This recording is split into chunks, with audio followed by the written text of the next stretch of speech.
Alright guys, so I've been feeling a little bit of fatigue in Total War, and despite everything that's going on right now in historical Total War with Pharaoh and the new expansion coming pretty soon, I recently did a little bit of a dig through to see what mods out there might be interesting to try out, both new and old. And today, I want to go through 3 of these major mods that I found, one for Shogun 2, one for Rome 2, and one for Attila. These 3 are historically my most played games, so this is what I've gone for, and by the end, I guarantee if you're feeling like me and you've never heard of these mods before, you're gonna want to try these out.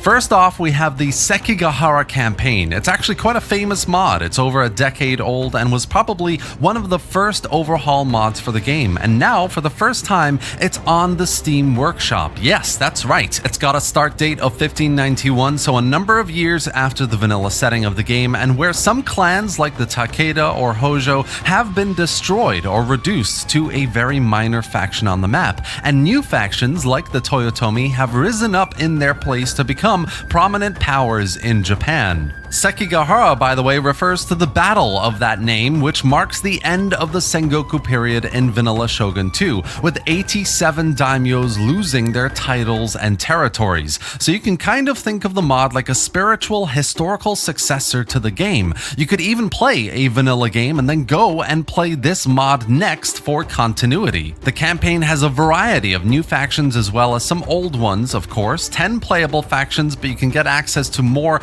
minor factions if you download one of the faction packs. Quick note though, don't use all of the faction packs at the same time, and while the campaign map is technically the same, no new provinces or overhauls here per se, I've seen conflicting reports that strongholds of the samurai may actually be compatible, so something to play around with and see if it's modular enough to do that. Like vanilla, Sekigahara does a really nice job of having historical authenticity to the point of accuracy. So you've got real daimyos leading the clans, real family trees behind them, and real generals and agents with unique descriptions. We've got clan traits, and down to the strengths and weaknesses of the unit rosters, they're all very well informed from historical sources. So expect some really in-depth differences between each of these factions. The religion system has been replaced with political alignment, which is quite cool and reminiscent of Fall of the Samurai, so if you're a big fan of that, you've got that here. You've got 2 major clans, the Toyotomi and Tokugawa, that you essentially align to,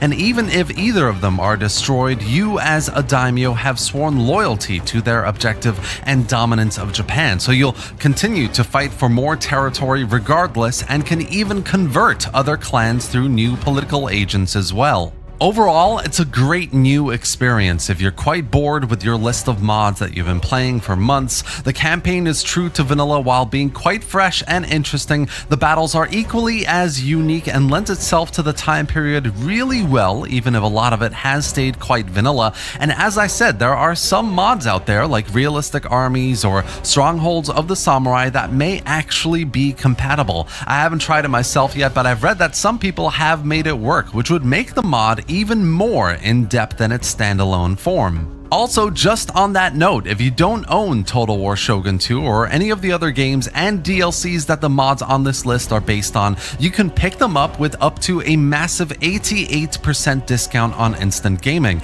a reputable game key reseller that I've been using for a little while now. They have a great roster of games with the rest of the Total War titles on sale as well, and loads of others like Ghosts of Tsushima, Helldivers 2, or even Manor Lords, all with big discounts. So if you're thinking about buying, make sure to click the link below to get your games for cheap and support the channel at the same time. Now on to the next mod in this video.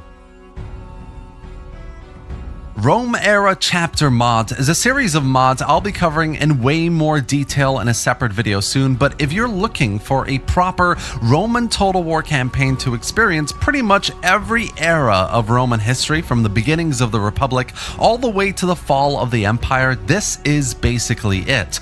Roman Era Chapter Mods is a collection of 22 individual campaigns, all with unique factions, unit rosters, campaign start positions, and dynamics, you name it, it, and they are all extremely interesting and fun to play. It's created by the modder Red Hornet, who, if you don't recognize, also created the Napoleon Era chapter mods, which is in a similar vein a collection that goes through each war and period of Napoleon's career. So you know this Roman Era collection is going to be absolutely brilliant, and if you haven't actually played the Napoleon Era chapter mods, I really highly recommend it. This collection, I've linked in the video description, has 22 campaign mods and 12 mods that enhance the game visually, better graphics, adds the unit packs needed to get the big Roman rosters especially that fit beautifully into each setting, walled cities, better music, etc. So altogether, it's a full overhaul, and if there's something you don't like, you can always just remove that from the rotation, which is just great, so modular. And what you get is essentially a very unique experience, especially from a continuity point of view.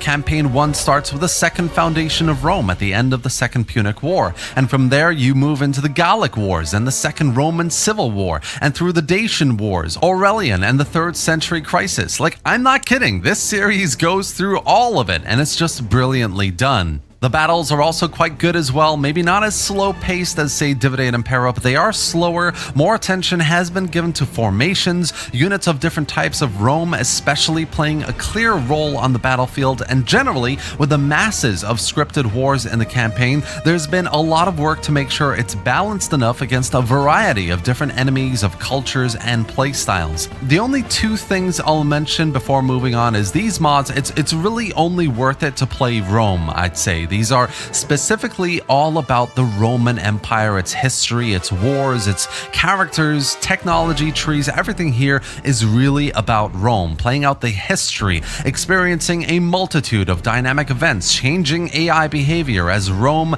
and its expanded roster, historical generals. It's just a great time. I definitely recommend it, but probably not to play any of the other factions. And lastly, each of these campaigns are built on either the GC or the DLC campaign. So campaign 1, for example, requires the last Roman DLC for it to work. So keep that in mind, but honestly, it's really well worth it.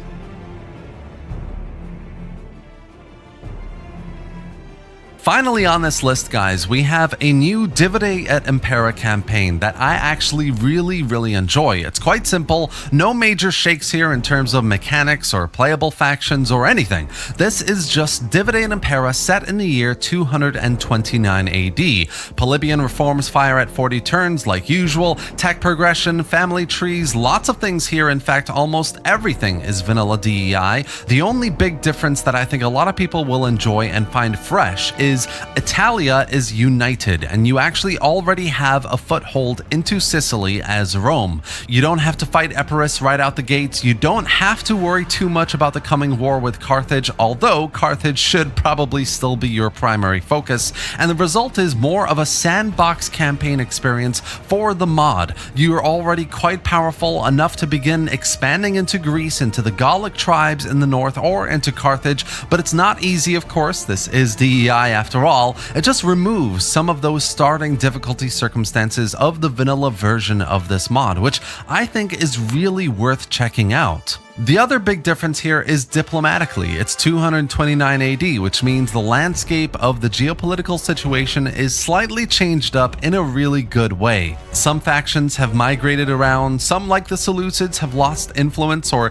entire territories, and others are more developed technologically and logistically. So my guess is all of that has been done not just to match the new setting a bit more historically, but also to pose a greater challenge to a more unified Rome. And it works quite well. It's fun to go against a bigger, more unified Carthage or a more broken up Seleucid Empire. You have Scipio Africanus, and though I haven't tried the other factions yet, I imagine it makes some good positive changes there for them as well. Should be compatible with all the other DEI submods too, by the way. Overall, there aren't many new mods out there to talk about lately, but there are 3 that I've been playing on and off for a while now that I think are fresh and interesting. Sekigahara for Shogun 2 adds a new setting, new factions, reworked mechanics that I like quite a bit. The Roman era chapter mods are really impressive, immersive, and fun if you want to play as Rome and fight through almost the entirety of its history. And the new DEI 229 AD mod is a really nice breath of fresh air for DEI. DEI, giving you a new-ish set of circumstances but keeping it quite close to that DEI vanilla experience.